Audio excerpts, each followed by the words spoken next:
প্রথম সাদা বলো। কোনটা ফুটাবা? এটা সাদাটা ফুটাও। তারপর কোনটা ফুটাবা? তারপরে এটা ফুটাবো। কমলা কালার ফুটাও।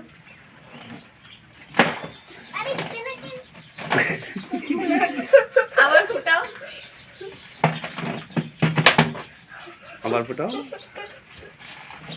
ও তারপর গুড। কোনটা ফুটাবা? এটা কালো ফুটাও। ও তারপর সাদা। এটা নীল কালার। অস্তে। তারপর কোনটা ফুটাবা? এটা হলুদ কালার ফুটাও। তারপরে সাদাটা ফুটাও। এখন কোনটা ফুটাবা? কালোটা ফুটাও। এখন এটা নীল কালার ফুটাও। এখন কমলা ফুটাও। টাটা।